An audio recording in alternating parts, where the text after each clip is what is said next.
Assalamualaikum warahmatullahi wabarakatuh.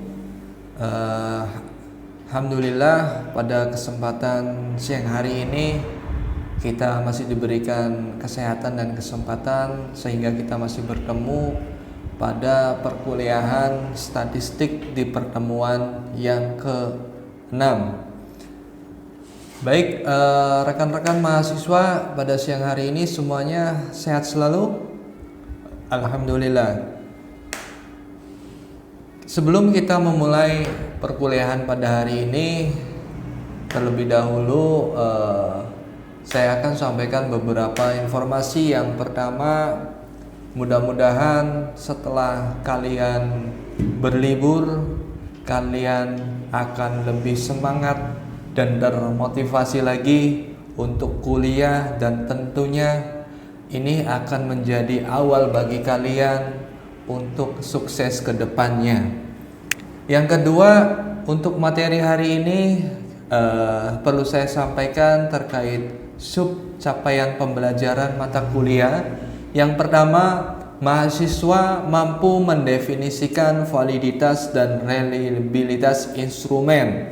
Yang kedua, mahasiswa mampu menghitung nilai validitas dan reliabilitas instrumen penelitian. Jadi dua sub CPMK ini mudah-mudahan pada pertemuan hari ini kita bisa dua poin ini bisa kita lalui, dan mudah-mudahan kalian bisa tahu dan paham mengenai validitas dan reliabilitas.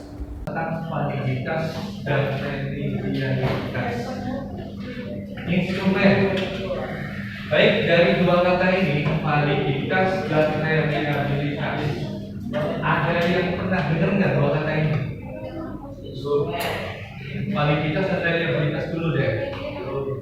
Baru hari ini atau sebelumnya pernah dengar ya? Kata dasar apa tadi? Ya?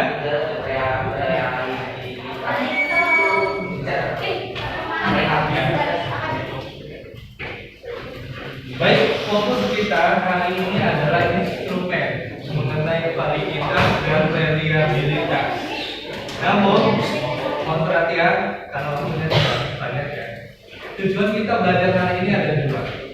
Jadi setiap kali kita sebelum belajar harus ingat tujuan, karena target atau tercapainya suatu target belajar itu berdasarkan tujuan. Hari ini kita akan coba belajar yang pertama mengenai definisi tentang validitas dan reliabilitas instrumen. Yang kedua, kita akan belajar bagaimana cara menghitung dan menentukan nilai validitas dan reliabilitas instrumen. Hari ini mudah-mudahan waktunya cukup 2 SKS ke depan untuk belajar dua komponen tadi. Oke.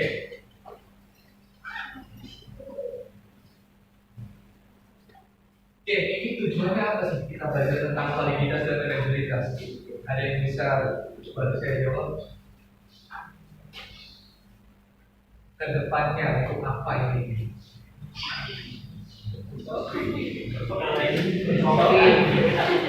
Oke, tujuannya kenapa saya memasukkan materi ini ke dalam mata kuliah statistik, karena kedepannya kalian akan melakukan KP dan TA. Bolehlah ke lapangan. Nanti setelah selesai dari lapangan, kalian akan menyusun laporan kerja praktek dan tugasan. Salah satu isi dari laporan itu pengolahan data, kalau dibutuhkan, yaitu menggunakan setidaknya walaupun di semester 2 ini masih lama jaraknya di semester 5 dan 6, setidaknya hari ini kalian sedikit mengenal tentang instrumen, yaitu validitas dan reliabilitas.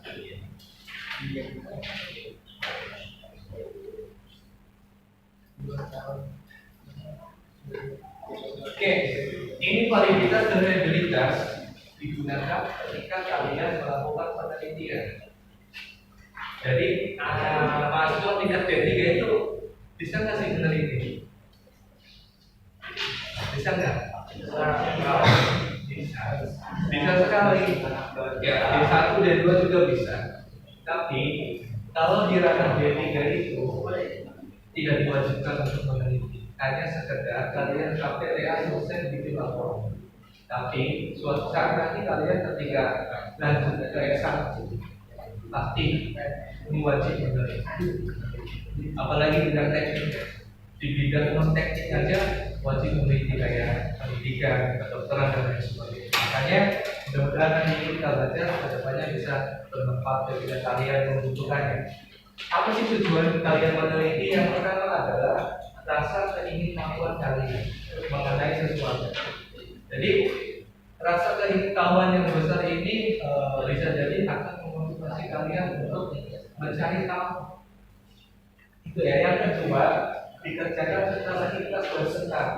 Nah, poin yang ikhlas bersenang ini tadi kutip kalau meneliti hanya untuk diri sendiri, dan tanpa ada embel-embel feedback dari orang lain. Tapi kecuali ketika kalian sudah bekerja, ditugaskan dari kantor ataupun dari perusahaan untuk meneliti mengenai sesuatu, ini pasti hasilnya ketika dimanfaatkan oleh perusahaan kalian pasti dapat tips. Entah itu karir ataupun berupa materi. Yang ketiga, meningkatkan kemajuan negara. Jadi hasil dari penelitian ini bisa dijadikan sebagai acuan untuk berjalannya suatu negara.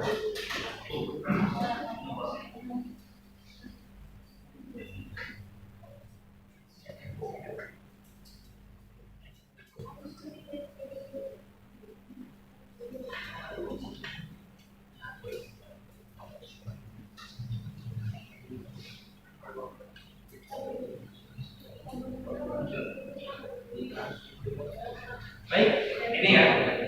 Tujuan pertama kita belajar hari ini yang pertama mengetahui definisi dari validitas dan reliabilitas. Ini adalah tujuannya ya. Lihat enggak yang dari belakang? Kurang jelas ya. Oke, validitas. Instrumen dikatakan valid jika dia mampu mengukur apa yang seharusnya dia ukur. Jadi alat penelitian ini dikatakan valid kalau instrumen ini sesuai apa yang dia ukur. Contoh, kalian ingin mengukur berat badan, ya, supaya valid, maka alat yang digunakan adalah timbangan. Betul tidak? Beda lagi ketika kalian mengukur berat badan, alat yang digunakan meteran. Valid enggak? Jadi valid ini kesesuaian antara alat ukur dengan yang mau diukur. Ngerti nggak nih? Ngerti ya? Mengukur panjang bidang tanah ya dengan meteran, bukan dengan timbangan. Jadi antara alat dengan yang mau diukur ini pas sesuai, itu dikatakan valid. Nah itu definisinya ya. Kita hanya di poin mengenal validitas saja. Untuk macamnya banyak, tapi untuk macam-macam validitas ini hanya sekedar pengetahuan saja buat kalian. Validitas ini ada validitas internal dan ada validitas eksternal ya. Ini jenis-jenisnya. Oke, ini yang paling penting karena nanti ini akan saya terangkan cara menghitung nilai validitas ketika kalian UTS. Tadi nanti UTS siap-siap saja membawa alat itu, kalkulator ya, bukan kalkulator yang ada di HP. Oke, kita langsung praktek bagaimana cara menghitung atau menentukan nilai validitas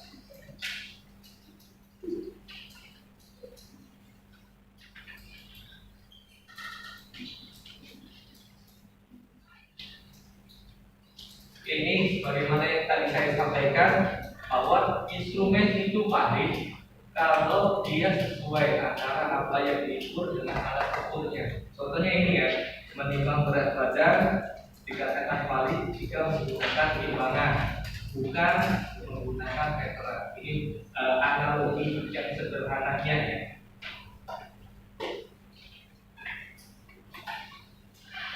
Berikutnya, selain instrumen ini harus diuji validitasnya, instrumen juga harus diuji reliability-nya. Oke, sebelum kita lanjut ke validitas dan reliabilitas, sebenarnya yang namanya instrumen itu apa sih? Kalian paham kan? Instrumen itu apa?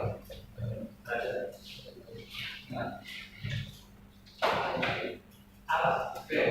Alat. Itu alat. Ada lagi. Instrumen itu apa?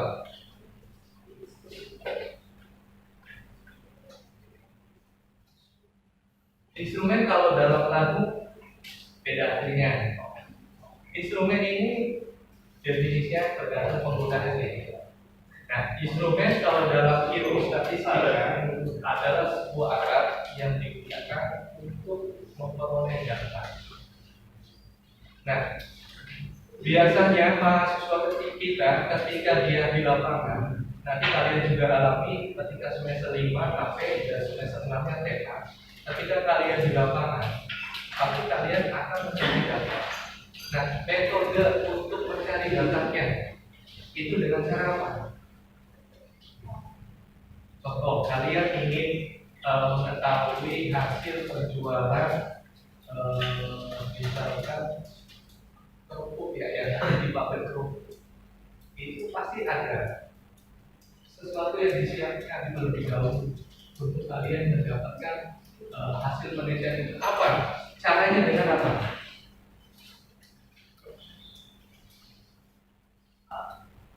Yang pertama dengan interview. Jadi suatu data itu bisa kalian peroleh. Metode yang pertama itu dengan cara ini, interview, tanya jawab. Yang kedua dengan membagikan apa? Angket atau kuesioner. Tahu angket ya?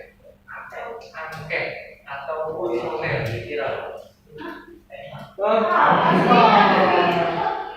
Tahu angket kan? Tahu ya? Kayak semacam survei itu. Ya, kalian suruh ngisi seberapa puas kalian terhadap pembelajaran dosen A mata kuliah ini.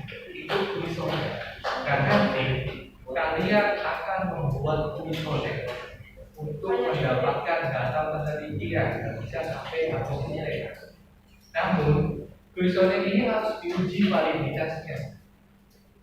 Kalau tidak valid, maka kuesioner ini tidak layak untuk dibagikan ke orang lain, dihapus atau jangan dipakai. Tapi kalau kuesioner atau ininya valid, maka itu layak untuk digunakan.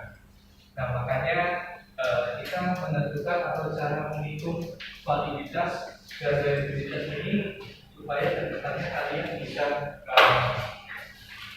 mendapatkan data yang sesuai dengan yang diinginkan.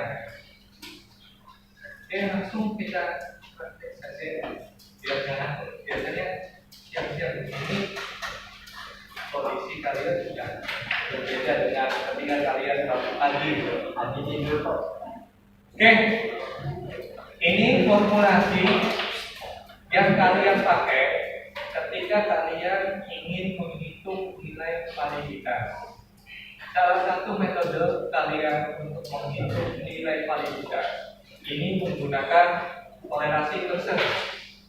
Ini banyak dipakai oleh seorang mahasiswa ketika melakukan penelitian untuk mengetahui validitas dan reliabilitas. Saya waktu ngambil skripsi untuk menentukan nilai validnya menggunakan ini. Begitupun ketika saya mengambil tes. Ini banyak dipakai oleh kalian tadi. Nah, ini korelasi Pearson ini simbolnya adalah R kecil.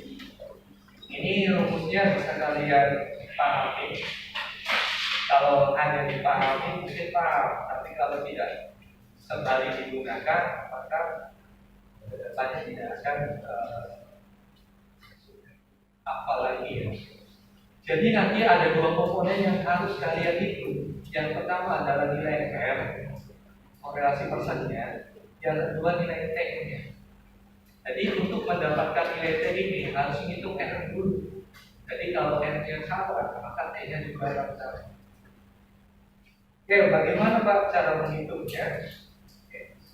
Saya ini ada sebuah hasil, anggaplah ini hasil penelitian kalian ketika kalian sudah menyebar angket atau kuesioner. Ini saya buat yang responden A, B, C, D sampai D itu adalah banyaknya responden atau banyaknya orang yang ketika itu kalian bagikan angketnya ada 10 orang. Kemudian angketnya ada 10 pertanyaan yang saya simbolkan X atau butir dalam huruf X ini nomor 1, 2, 3 sampai 10 ini adalah nomor butir pertanyaannya. Jadi kalau saya tanya responden A ini dia skor totalnya berapa? 34. Nah, angka-angka ini 3, 4, 3, 2, 1 ini berdasarkan pertanyaan hasil pertanyaan kuesioner yang dikonversikan ke dalam data kualitatif. Kan biasanya pertanyaannya kan data pertanyaan dengan pernyataan itu ya sering dipakai untuk kuesioner ya. Maksudnya pertanyaan ini seberapa sering Anda bangun pagi misalnya. Seberapa seringkah Anda berangkat kuliah tepat waktu. Nah itu berupa pertanyaan. Tapi kalau berupa pernyataan itu beda lagi. Tapi untuk nilainya sama, angka-angkanya sama. Kalau saya tanya responden I ini skor totalnya berapa? I 34. Oke. Jadi untuk menentukan validitas dan reliabilitas itu per butir soal atau per pertanyaan. Kalau di sini ada 10 pertanyaan, maka kita menghitung validitasnya per pertanyaannya. Contoh, butir soal 1 valid 3, butir soal nomor 2 valid 3, sampai dengan soal 10. Nah, bagaimana cara menghitungnya? Dan alat bantunya apa? Oke, ini nanti teknisnya ketika kalian menghitung validitas, kalian membuat sebuah tabel yang dimana tabelnya ada unsur responden A sampai J, kemudian ada X, ada Y, ada X dikali Y. Nah, X ini yang apa? 3, 4, 2 sampai 3 ini merupakan poin atau skor per orang ketika menjawab pertanyaan nomor 1. Saya ambil dari sini nih, yang nomor 1 nih, biar ke bawah. Ini jadi nomor 1 A dia mendapatkan skor 3, B mendapatkan skor 4 sampai dengan ke bawah. Jadi kita nanti hitung validitasnya itu per butir soal. Jadi kalau soalnya ada 10, maka kita akan mencari nilai validitasnya 10 kali.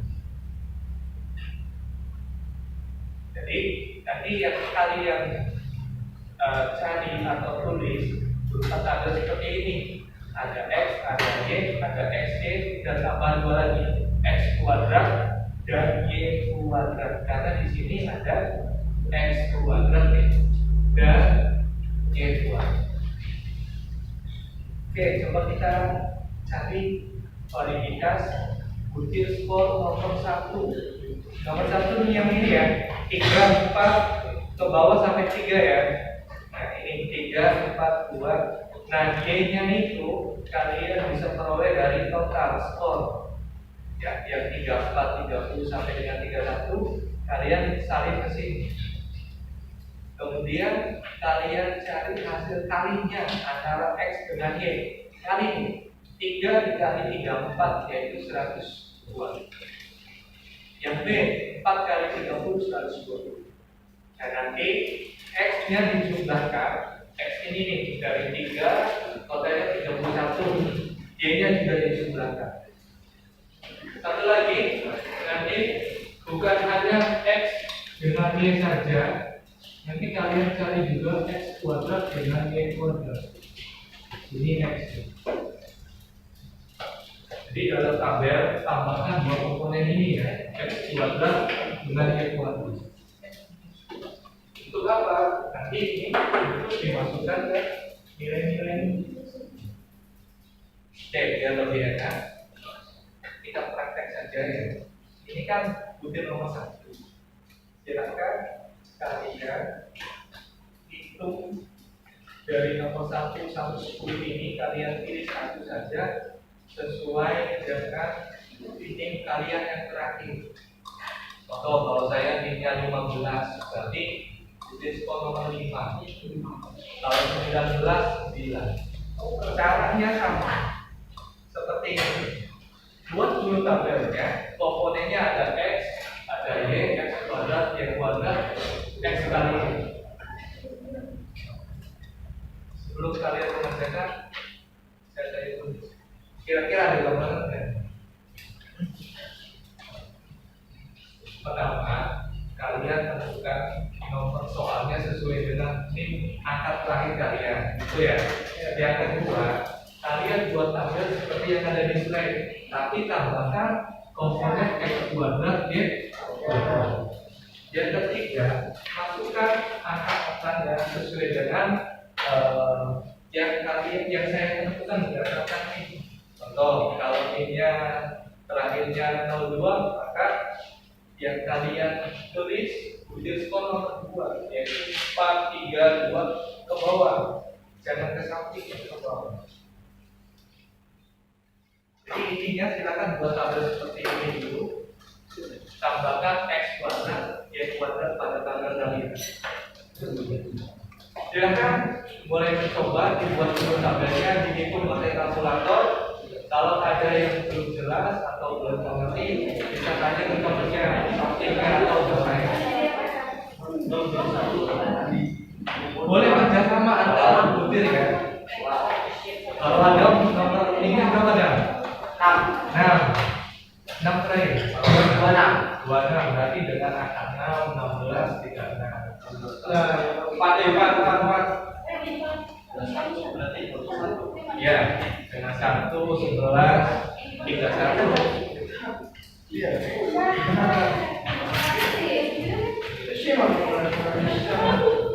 Mas saya jeneng ya,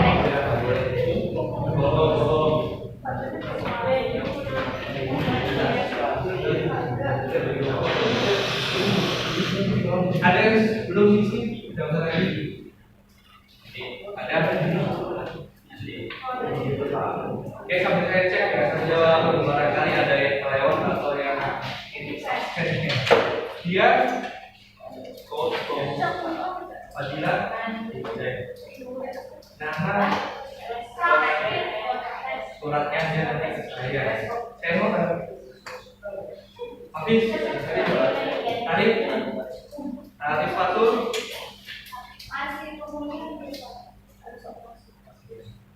Yakin? Muhammad Alfian. Syahrir. Yona. Yona apa? Taufik Kurnia. Erwin Muhammad.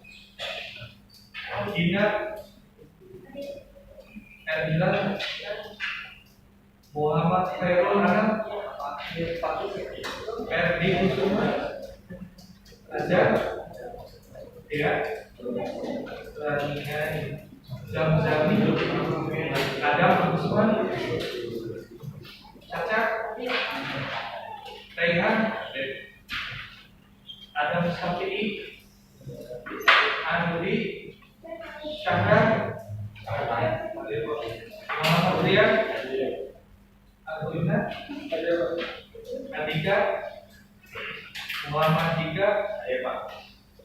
Hidayat. Andi. Amin. Ibnu Umar. Yang sudah bisa nanti kita untuk maju ke depannya. Seperti biasa yang maju dan bantu saya menulis dapat sabar pas nilai itu kalau maka akan mempengaruhi hasil akhir. Oke, kalau ini sudah kalian tentukan, ini kan sudah nih jumlah X 31 ini dijumlahin.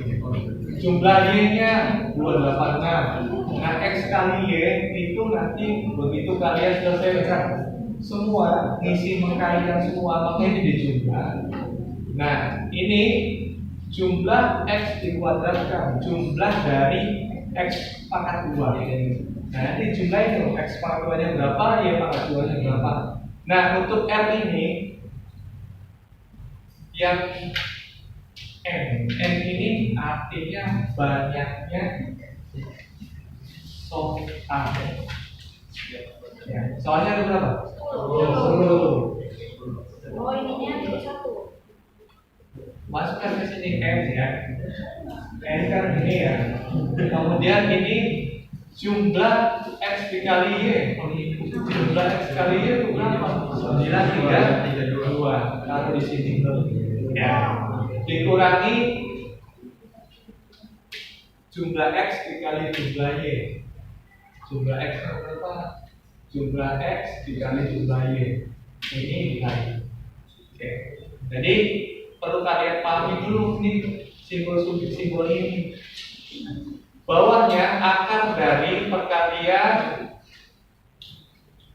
N dikali jumlah X pangkat 2. X pangkat 2 nya berapa? Yaitu 103. Ini sekutu N, jumlah butir soalnya. Kalau butir soalnya ada 20, maka ini 20. Ya. Nah, ini 31 ini, yang ini X jumlah X dikuadratkan. Kemudian tutup kurung dikali dengan N dikali Y kuadrat, jumlahnya kuadrat dikurangi jumlah Y dikuadratkan. Awas ya, jumlah X kuadrat dengan jumlah X dikuadratkan itu beda. Jadi perlu kalian saling lagi pahami untuk simbol dari R ini.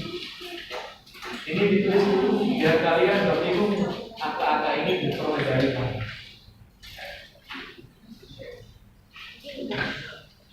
Ada pertanyaan lagi?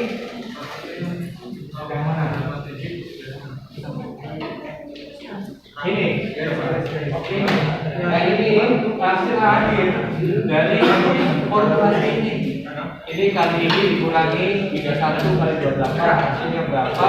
Dibagi hasil dari yang hasilnya 0,8. Ini adalah hasilnya sesuai apa yang kalian itu aja. Kalau negatif, negatifnya jangan diulangi.